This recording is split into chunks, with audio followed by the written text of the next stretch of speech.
Oi, pessoal, tudo bom? Vamos lá para mais um estudo. Hoje a gente vai falar no Livro dos Médiuns, no capítulo 6, o Livro dos Médiuns. Manifestações visuais.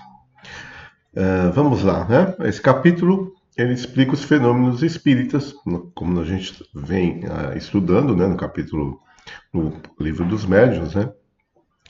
E por mais extraordinários que pareçam, não são sobrenaturais, é isso que a gente está aprendendo, mas sim resultam da aplicação de leis naturais que apenas não nos são conhecidas. E a gente vai desvendando e conhecendo o que o Espiritismo realizou, né? Desvendou esses mistérios, tirou aquela aura de superstição e explicou de forma natural.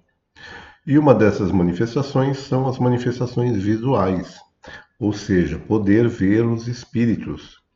Todos nós podemos ver os espíritos, né? Eles aparecem para nós sempre. Sim, a gente pode. Aliás, todo mundo vê os espíritos. Todo mundo. E todos os dias, não, né? Todas as noites. Mas, Toninho, que é isso? Não precisa ser médium para ver os espíritos? Não. Quando a gente dorme e quando a gente sonha, nós vemos os espíritos.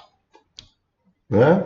Nós temos um vídeo falando do sono, dos sonhos, e a gente, quando sonha, está em contato com o mundo espiritual.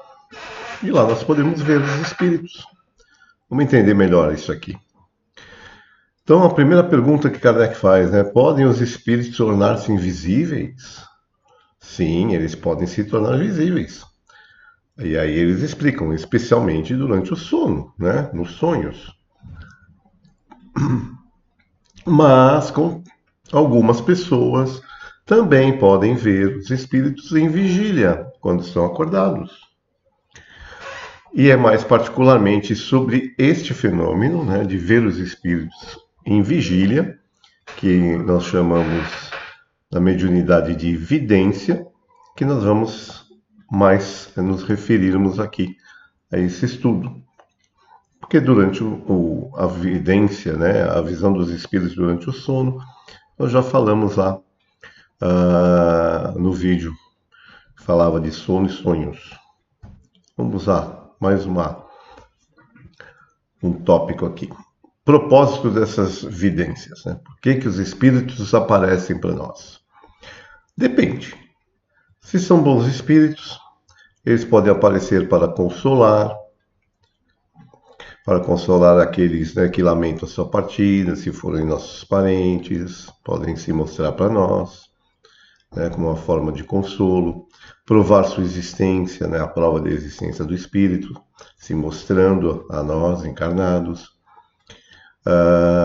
dar conselhos, que mais? Pedir assistência para si mesmos. Se são espíritos que estão ali em sofrimento, vêm buscar aqueles que aqui ficaram, para que possam orar por eles, né? Então, às vezes acontece isso, dos espíritos se mostrarem para aquelas pessoas mais espiritualizadas, mais caridosas, e pedirem prece para si mesmos. Isso acontece muito também. Mas tem o outro lado da moeda, sempre, né? Com má intenção.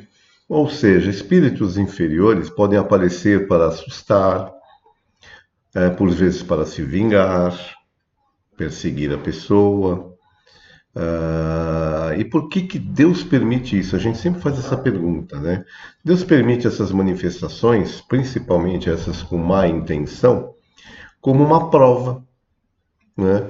Para aqueles que estão tendo essa evidência, essa visão, né? Para provar a existência dos espíritos, se são pessoas extremamente materialistas, né? Para chamar a atenção, então dá aquele baque, o que está acontecendo? Estou alucinando, vai no médico, continua vendo, toma remédio, mas continua vendo, aí procura lá uma religião e começa a entender aí que existe um mundo espiritual e procurar entender essa nova situação.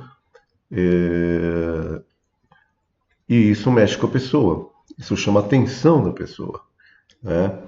Mas então também serve para aqueles que não acreditam, né? são os incrédulos, não acredito em espírito, aí um espírito aparece. Depende, né? Porque tem aquela coisa, né? Ver para crer, mas tem gente que vê e não crê, né? Tomé viu e não creu, né? Então, a gente tem essa tirada até hoje, né? Ver para crer, mas Tomé viu e não acreditou. Ele duvidou ainda, teve que pôr a mãozinha. Pelo menos conta-se assim a história, né? Teve que pôr a mão nas chagas de Jesus para ver. Ah, mas o que era isso? Era uma evidência espiritual, sim. Só que aí Jesus estava materializado, vamos dizer assim. Nós vamos falar um pouquinho mais para frente sobre isso. Então, se a pessoa não acredita, era uma ilusão, era um engodo. Se ela não quiser acreditar, não vai acreditar mesmo. Tá? Para alguns, ajuda, desperta a pessoa, toma aquele susto, aquele baque. Né? E prova para nós também que estamos estudando. Por que ela não é geral? Né? Por que ela não é permanente? Né? Quem vê não vê sempre, toda hora, todo momento. Né? Primeiro que isso seria um inconveniente danado. Né? A possibilidade permanente e geral de ver os espíritos perturbaria a nós encarnados. Né? Ia ficar complicado. Né? A gente já tem conhecimento de que os espíritos estão à nossa volta constantemente. Vê-los também constantemente ia ficar. A gente perderia a nossa iniciativa. Né? Seria pura inibição. E aí tiraria a nossa liberdade. Liberdade de ação, liberdade de escolha. Caio, o espírito está me vendo. Então a gente não pode cair nem nessa neura assim, não, estou cercado de espíritos. Não, a maioria deles nem olha pra gente e vai embora. Vai para que nem a gente está andando lá no centro da cidade, lá na Rua Direita, né, aqui no centro de São Paulo, ali no Viaduto do Chá, né, a hora do rush ali, o pessoal tudo saindo para almoçar. A pessoa está passando ali, não está nem vendo você. Né? Não é que a gente está ali todo mundo, eu não estou ali todo mundo me olhando. Não, não é assim. E a gente não pode pensar sobre isso, né? Isso nós tornaríamos paranoicos e a gente ficaria simplesmente sem ação. Né? Então essa evidência ela não é permanente, né? Ela se dá esporadicamente quando há necessidade. Né? Deus é sábio nas coisas que faz. Uma outra pergunta, né? Interessante aqui. Podemos conversar com os espíritos que se tornam visíveis para nós? Bom, os espíritos falam que isso é importante, devemos sim conversar, né? Quando os espíritos aparecem, né? Principalmente para saber quem são, né? Então é possível sim conversar com o espírito que se torna visível, né? E devemos sim conversar, né? Perguntar quem é, principalmente, o que deseja, né? Principalmente o que deseja. Né? O que nós podemos fazer por ele, se ele está pedindo ajuda. Então, se a gente não perguntar, não sabe, como que a gente vai saber? Eu vi um espírito. Não, primeiro que sempre vem a negatividade. Eu vi um espírito. Mas quem garante que é sempre uma coisa ruim? Mesmo que seja, pergunte, né, para o espírito. E a gente vai ter noção de que espírito que é que está nos aparecendo e vamos poder saber o que nós vamos poder fazer. Né? Muitas vezes ele realmente nos fala através, né, manipula o som, né? Isso é possível para os espíritos, mas a maioria das vezes é pelo pensamento mesmo. Nós temos a percepção de que estamos ouvindo. Nós já falamos sobre isso também. Mas o modo mais frequente aí dessa comunicação é realmente a transmissão de pensamentos. Vamos lá, o que mais aqui?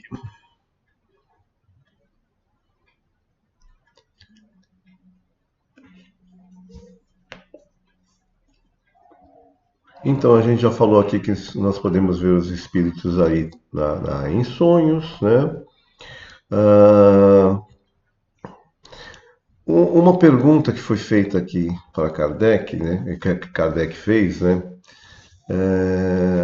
Se as pessoas em quem mais pensamos não aparecem nos sonhos, porque às vezes a gente quer ter um pensamento sobre, por exemplo, um ente nosso querido desencarnado, e a gente pensa, nossa, eu queria tanto ver esse espírito, saber como ele está, e normalmente isso acaba não acontecendo, não se realizando. Os espíritos respondem o seguinte: Se as pessoas em quem mais pensamos não aparecem nos sonhos ou se mostram visíveis para nós, é porque os espíritos nem sempre, prestem atenção nisso, os espíritos nem sempre têm a possibilidade de se manifestar visivelmente. Né? Tem uma ordenação no mundo espiritual, né? Ah, e Deus às vezes não permite que isso aconteça. Né? E o desejo ardente do encarnado nem sempre pode superar esse obstáculo. Aí não acontece. E aí que Kardec sempre faz uma ressalva: se a gente não consegue, paremos de insistir, porque pode vir um espírito inferior, zombeteiro, e vai se apresentar e vai nos iludir, nos enganar, tomar o lugar desse espírito. Se a gente insistir muito, a gente deseja, né? Não acontece, vamos nos conformar porque deve haver razões. E às vezes a gente não compreende estas razões. Nós estamos encarnados, nunca nos esqueçamos disso, nós estamos encarnados. Então nem tudo é possível para nós. E mesmo no mundo espiritual, nem tudo é possível para todos os espíritos. Há limitação de acordo com a elevação de cada espírito, né? Então, e muitas vezes também pode ser sempre aquela palavrinha, né, que o pessoal fala: ai meu Deus, é uma prova, né? Uma prova que a gente às vezes precisa passar para ter fé, né? Uma prova de fé. Pode acontecer, a gente já comentou isso lá nos sonhos também, as visões, essas vidências durante doenças. E a gente explicou, né, que durante uma doença os laços perispirituais que nos ligam ao corpo físico se enfraquecem, o espírito se liberta parcialmente e facilita a comunicação com o plano espiritual. E a gente pode aí ter a visão dos espíritos. Muito pelo contrário do que as pessoas imaginam, só os espíritos aparecem à noite. Não necessariamente. Muitas visões, muitas vidências se dão durante o dia. Por que não se dá, às vezes não se dá durante o dia, ou por que é mais difícil? Porque a luz do dia, né, é como os espíritos dão um exemplo interessante aqui, né? Durante o dia nós não vemos as estrelas. Por que nós não vemos as estrelas? Porque a luz solar, né, oblitera a visão das estrelas, né? Ela reflete na nossa atmosfera, nós vemos aquele céu lindo, azul, anil, e não vemos as estrelas, né? Porque a luz solar reflete ali na atmosfera. Então, muitas vezes, essa luz mesmo, a luz solar, a luz do dia, ofusca uma vidência, como nós vamos falar aqui mais adiante, que muitas vezes essas vidências, os espíritos se apresentam de forma vaporosa e não tangível, e não compacta, né? São tênues, muitas vezes translúcidas. Sabe aquela coisa que você vê através, como um nevoeiro, você vê através. Você está vendo um nevoeiro, mas você vê através do nevoeiro. E isso a luz solar atrapalha. Mas muitas evidências se dão, sim, durante o dia, tá cheio de exemplos. E à noite fica mais fácil, né, dessas aparições se de serem visíveis, né? Mais fácil a visibilidade. Mas nada que é à noite, não. É à noite em determinadas horas, não. Isso não existe. Tá? Vamos lá. Aí ele faz uma ressalva aqui que o médium vidente acredita ver com os olhos, mas a realidade é a alma que vê, podendo vê-los com os olhos abertos ou fechados, né? Então, quem tem essa evidência pode fechar os olhos e continuará vendo os espíritos. Eu não quero ver os espíritos, e fecha os olhos e continuará vendo. Porque a evidência se dá, né, através do perispírito, né, da alma. Aí, falando em perispírito, a gente sempre que fala das manifestações, quaisquer que sejam, vai falar do perispírito. Então, vamos até lembrar um pouquinho lá. O espírito, em sua condição material na Terra, só pode manifestar-se com a ajuda de seu invólucro semimaterial chamado perispírito, nome dado pelos espíritos mesmo. Kardec adotou perispírito. É um intermediário entre o corpo físico e a alma propriamente dita, o espírito. Este é o intermediário pelo qual os espíritos agem sobre os nossos sentidos, através do perispírito, e aparecem sob forma humana, sempre. Normalmente é a forma humana, porque é a forma dos espíritos, a forma humana. Pode aparecer sob outras formas, sim, se assim o desejarem, tanto em sonhos quanto em vigília. Então, o que se dá aí? É a ação do perispírito, a sua disposição especial desse fluido perispiritual. Ela toma uma disposição, um arranjo ali que a gente não consegue ainda explicar, né? Que o torna perceptível, visível, vamos dizer assim, materializado, de certa forma, que a gente consegue ver, né? Observá-lo. Os espíritos mesmo, o Kardec mesmo usa esse termo condensação, mas os espíritos falam que não é um exato, é uma analogia, para a gente tentar entender o que se acontece, porque a condensação, por exemplo, é quando a gente tem o ar, que é invisível normalmente para nós conseguimos ver as partículas que formam o ar, e através da condensação, por exemplo, um dia muito frio, este gás, que é o ar, a atmosfera, se condensa, quer dizer, as moléculas se juntam, ficam pertinho uma das outras e forma aquele nevoeiro, ou que a gente chama de neblina. Isso é que a gente chama de condensação. Se essa condensação aumentar, vai formar chuva. As gotinhas, que é uma condensação ainda maior. Então ele passa de gás para líquido. É isso que é condensação. Não é exatamente, a gente não pode falar que é análogo, né? É só um exemplo visual para a gente. É essa disposição que o perispírito toma, né? O fluido perispiritual do espírito combinado, a gente sempre fala isso, né? Tem um médio ali, o médio vidente. Então, se junta a combinação do fluido perispiritual, uma certa disposição, com o fluido do encarnado, do médium, que vai dar condições para que o espírito, né, se torne visível, e aí de diversas formas, né? Muitas vezes de forma até tangível, né, podendo impressionar o tato. E algumas vezes torna-se mesmo quase que material. E você poder tocar no espírito, que eram as materializações na época de Kardec, no século XIX. Os espíritos se materializavam, por assim dizer, e conseguiam impressionar moldes de cera, tocar nas pessoas, né? Dar tapas, quer dizer, a pessoa sentia, né? O toque dos espíritos. Mas a maioria das vidências, das visualizações, elas são mais sutis, né?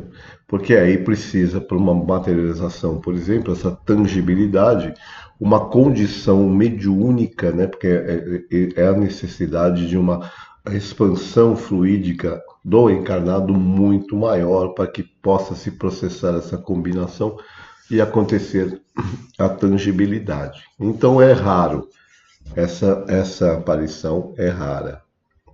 Os espíritos normalmente se apresentam, né, com a forma para serem reconhecidos. Então, normalmente é a forma humana, né? Pode se apresentar com características físicas que eles tinham em vida para que possam ser reconhecidos. Kardec coloca, os espíritos colocam aqui que muitas vezes os espíritos aparecem com asa. Ah, mas espírito não tem asa.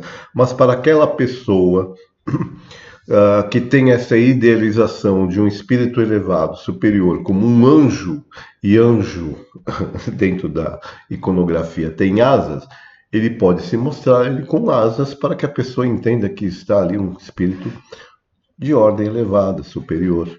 Mas espírito não tem asa. Da mesma forma, eles podem se apresentar de formas animalescas, né? também para assustar, para impressionar.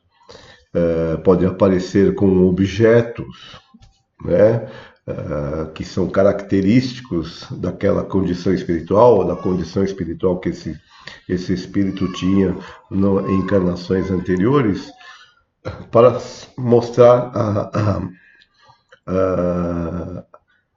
os caracteres, né, da sua personalidade. Ele dá um exemplo aqui que eu achei interessante, por exemplo, né, um espírito, como é que eu coloco aqui, que pode se aparecer com sua armadura, que é um espírito guerreiro, encarnação anterior, né, foi um cavaleiro, né, da Idade Média, ele pode aparecer com sua armadura,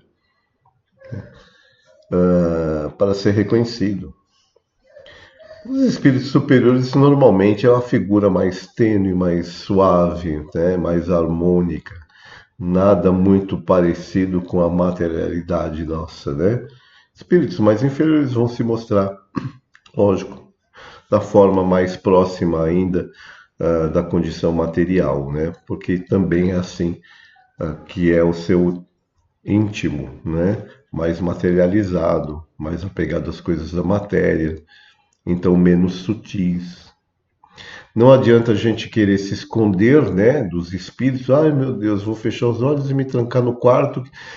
O que os espíritos têm, né, o perispírito, né, tem o dom da penetrabilidade, né? Podem penetrar os objetos sólidos, nada os impede. Então não adianta a gente tentar se esconder dos espíritos, né? Não vai adiantar. É melhor conversar com eles, como foi dito lá atrás. Aí é que Kardec faz um ensaio teórico, que é um resumão, né, sobre essas vidências. Então ele faz um resumo aqui falando dos sonhos como visões, que a gente já falou aqui, não vou me estender mais. As aparições propriamente dita aqui na vigília, que são as vidências, geralmente aparecem de forma, como a gente acabou de falar aqui, vaporosa e diáfana, né, por vezes vaga, começando com um clarão esbranquiçado e gradualmente define seus contornos. Existem algumas fotos dessas aparições do cientista Charles Richer, se não me engano.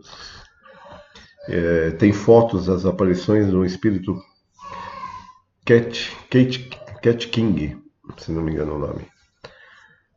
E a gente vê que é uma coisa assim bem vaporosa que aparece ali. Às vezes ele conseguia aparições mais tangíveis, mas normalmente são desta forma, e a forma mais comum, né? E aí, dentro dessa forma assim vaporosa, eles podem se definir mais, né, e se mostrar nitidamente, mais nítido a sua fisionomia para serem reconhecidos, né? Então eles realçam seus traços como existiam na encarnações passadas para serem reconhecidos. As aparições tangíveis são as mais raras, como a gente já falou, mas quando ocorrem, permite o contato físico. Aí, nestes casos, o que acontece? Afasta a dúvida de que se trata apenas de ilusão. Quando você vê essas visões mais vaporosas, não, mas aquilo era uma ilusão, é um truque. Mas quando a visão é tangível, que nos toca, que nos impressiona, aí não dá para falar. E às vezes um número, como acontecia, um número grande de pessoa, grande, mais de uma pessoa ali, né, tendo este contato, não dá para falar que é uma ilusão, né? Falar em ilusão, Kardec faz aqui uma observação sobre a teoria da alucinação. Kardec critica, né, e argumenta que a ciência materialista não conseguiu explicar a razão fisiológica da alucinação ou a origem das imagens em sonhos, que muitas vezes apresentam visões reais, nunca vistas ou pensadas no estado de vigília, como a gente já falou nos sonhos. O Espiritismo, com a intervenção da alma e do perispírito, oferece a chave para esses fenômenos, né? Então, a ilusão A ciência, pelo que eu pesquisei, ela dá aqui os fatores que podem desencadear aqui esse fenômeno de alucinação, né? Alucinação é a percepção de algo que parece real, mas não tem um estímulo externo correspondente. Então a pessoa vê alguma coisa, para ela é real, mas aquilo não existe concretamente, né? Não é um estímulo externo, né? A ilusão, vamos fazer uma comparação aqui. A ilusão é quando você vê algo real, mas interpreta de outra forma.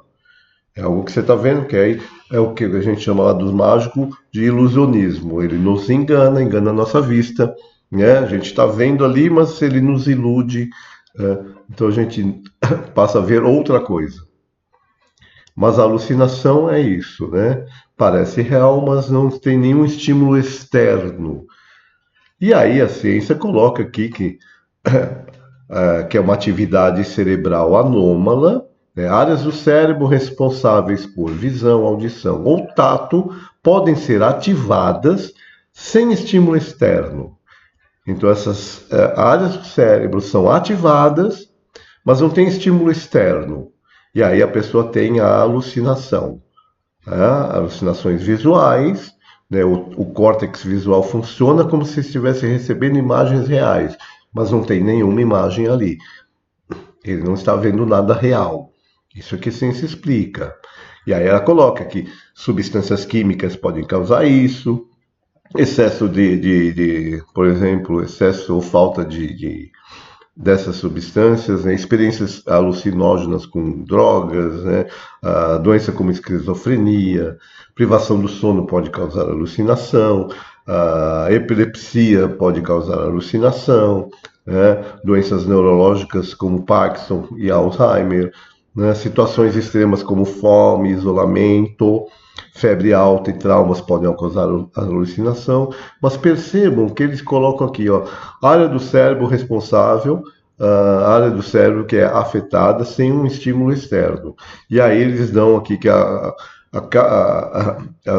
pessoa pode ter uma alucinação por diversos motivos, mas pelo que nós estamos vendo aqui, não se explica o mecanismo. Por que o cérebro entra nessa atividade? Se não tem um estímulo externo. Então, não tem explicação ainda. Né? E aí, a doutrina espírita nos dá uma explicação. E qual é? Né?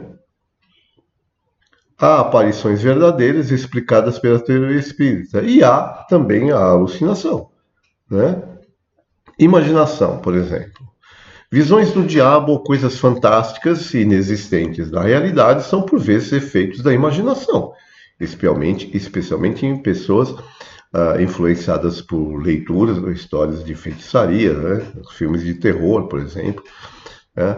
E aí, o que pode acontecer? Espíritos zombeteiros podem tomar forma, aparências fantasiosas para se divertir com a credulidade. Então, aí é a excitação da imaginação pode causar essas visões que não são realidade, são alucinações. Mas se tiver um espírito ali, aí já não são alucinações, são visões espirituais. São reais no plano espiritual. Não são, o cérebro não recebe estímulos externos, realmente, porque estão recebendo esses estímulos diretamente do plano espiritual, e não através do cérebro. Quando os sentidos se entorpecem, né, como a gente está ali no cochilo, com os olhos fechados e meditando, o espírito se liberta e pode ver coisas próximas, pode ver coisas distantes, que não veria com os olhos, a gente já falou sobre isso. Essas imagens podem ser visões reais ou efeitos de impressões cerebrais. Né? Isso pode estar no nosso cérebro e o espírito vê o que está no próprio cérebro, essas imagens. Isso é uma alucinação, uma foto do cérebro. Não é real. É uma alucinação. Né?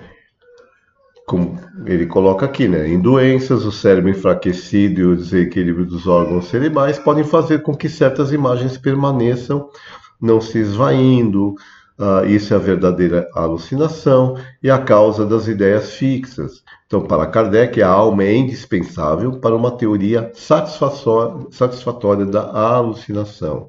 A gente distinguir o que realmente é a alucinação, né, esse funcionamento anômalo do cérebro, que não se conseguiu explicar por quê, mas que pode causar, sim, a formação dessas imagens que não tem base na realidade, que são alucinações. Mas existem, né, as visões propriamente ditas que o Espiritismo explica, que é a que se dá através da emancipação da alma no contato com o plano espiritual. Então, o espírito descreve algo que ele está vendo à distância, que está ocorrendo naquele exato momento. Isso não pode ser alucinação, porque depois você constata a realidade disso, né? E o cérebro realmente não recebe esse estímulo, né, de meios externos, né? É o espírito que recebe, através do seu perispírito, essas sensações. Não passam pelo cérebro, né? Então não é uma alucinação. A alucinação, que apesar de realmente existe este estado, a pessoa pode entrar num estado de alucinação, né? A gente consegue distinguir dos fatos das visões espirituais. São coisas diferentes, porque uma não explica tudo. Então há que se observar, né? A gente deve observar com atenção para não confundir muitas vezes uma imaginação superexcitada, né, que alucina, vamos dizer assim, vendo coisas que não existem realmente, daquelas que estão vendo o que se passa, que existe no plano espiritual, no mundo espiritual. Então há que se observar através da observação atenta, né, a gente não ser enganado, porque sim existe a alucinação. É um fenômeno físico, né? Muitas vezes psicológico, material, e a gente pode confundir com a vidência espiritual. Mas a observação atenta vai fazer com que a gente consiga distinguir uma coisa da outra. E aí ele também, só um passando aqui para a gente encerrar, que eu acho que eu já falei bastante, ele fala sobre os espíritos glóbulos, né, que nada mais são do que ilusões ópticas. Corria na época de Kardec, né, as pessoas viam, né, esferas, né, se mexendo, né, para lá, para cá, a pessoa olhava para cá, aquela esfera estava lá, olhava para cima, estava lá, olhava para o lado, estava lá, né? E as pessoas falam, são espíritos, né? Eu estou aqui cercado, esse espírito está me acompanhando. Mas isso aí é só uma ilusão óptica, né? Um objeto, algo como que ele chama, deixa eu achar o nome aqui, o humor aquoso, né, dos nossos olhos. Deixa eu ler aqui para não falar besteira. Aqui, ilusões ópticas, né? Como moléculas aeriformes, quer dizer, do ar, né? Pequenas partículas que estão em suspensão no ar, né? Ou pequenos discos aparentes que são projetados por pontos, a gente vê pontos escuros, no humor aquoso do olho. O humor aquoso, né? Que é este líquido que nós temos nos olhos, né? Algumas pessoas os confundem com espíritos, mas são fenômenos ópticos e fisiológicos, né? Não tem movimento espontâneo nem movimento inteligente. Quer dizer, as pessoas olhavam para a direita, o negocinho se movia para a direita. Olhava para cima, aquele ponto se movia para cima. Olhava para baixo, para baixo. Então, o movimento se dava pelo teu movimento. Não tinha um movimento espontâneo. Você não ficava aqui, o negócio vai para lá, vem para cá, sobe, dá uma curva, né, mostrando que havia algo externo fazendo aquele movimento. Isso não existia, né? Tem também, às vezes, a gente, não sei se acontece, já aconteceu com vocês, às vezes essas partículas no olho, parecendo às vezes até um fio de cabelo, e a gente fixa assim o olhar e parece que ela vai caindo, né? Ela começa lá em cima e aí vem descendo. Dali a pouco está de novo lá em cima e vem descendo. É o mesmo fenômeno, né? Da gravidade, né? A gente movimenta os olhos, aquela partícula sobe. E aí, a ação da gravidade, ela vai descendo no líquido. Então, ela vem descendo bem devagarzinho, né? Também é um fenômeno óptico que às vezes as pessoas falavam, ai meu Deus, isso são espíritos. E não são espíritos. Os espíritos falam aqui que, por exemplo, como todas as outras mediunidades, a vidência poderia ser desenvolvida, né? Mas eles colocam aqui, eu vou até ler para ficar bem claro, né? A faculdade de ver os espíritos pode ser desenvolvida, pode ser desenvolvida, sim, mas o desenvolvimento natural é preferível ao provocado, pois a provocação pode superexcitar, preste atenção nisso. A provocação, você querer desenvolver aquela mediunidade que você não tem, pode superexcitar a imaginação. A visão geral e permanente de espíritos é excepcional. A visão geral e permanente, né? Você podendo ver os espíritos sempre que você tem oportunidade. Ela é excepcional. A provocação de aparições é rara e exige uma faculdade muito especial, você provocar estas aparições. Isso acontecia mais comumente, como a gente já explicou, lá no século XIX, que isso era um movimento orquestrado do plano espiritual para provocar a busca do conhecimento destes fenômenos e a sua explicação. Então, realmente abundavam de forma mais intensa esses fenômenos. E muitos desses fenômenos, como nós já vimos, outros, são difíceis. Há uma manipulação muito intensa dos fluidos, o médium tem que ser muito preparado e especial para aquilo, o espírito também, há que às vezes ter uma afinidade muito grande entre espírito encarnado, o que dificulta tremendamente, né? Então, com o decorrer do tempo, esses fenômenos foram realmente rareando. Podem acontecer, sim, lógico, sempre pode acontecer, né? E acontecem, mas como ele colocou aqui, um cuidado que a gente precisa ter com relação à mediunidade. Querer muito uma coisa pode ser prejudicial e a gente obter o efeito contrário. Então, se a gente percebe que não tem este desenvolvimento natural, procuremos outras formas de mediunidade que talvez a gente tenha, né? Todas podem ser desenvolvidas. Muitas vezes na prática mediúnica né, do estudo, nós vamos adquirindo essas habilidades mediúnicas. Tá? Eu posso dar um exemplo, porque quando eu entrei na doutrina espírita, é uma brincadeira que a gente sempre fazia, né? Que eu era cego, surdo e mudo, porque eu não ouvia, não tinha evidência de audição, não via, né? Eu não falava, não tinha psicofonia. E no decorrer do tempo, hoje eu já tenho algumas dessas habilidades, de forma sempre intuitiva, mas que eu não tinha, era zero, quando a gente começou o estudo, a prática da doutrina. Então, muitas foram se desenvolvendo. E aí sim, a partir disso, você praticar, você estudar e praticar, você vai desenvolvendo cada vez mais essas condições mediúnicas. Nós vamos falar isso durante o decorrer de todo o estudo do livro dos médiuns. Não se preocupem. Tá? Então aqui, vamos resumir aqui.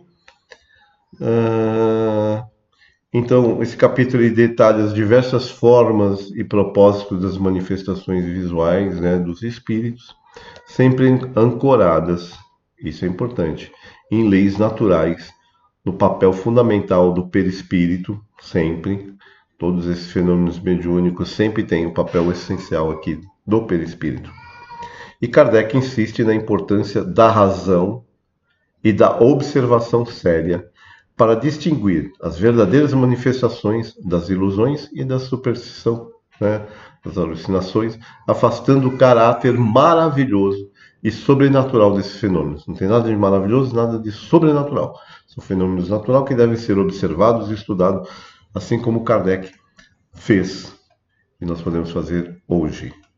Tá? Todos os fenômenos mediúnicos, espíritas, espirituais, devem ser sempre observados e levados em conta pela razão, a observação racional da coisa, né? Sem se iludir.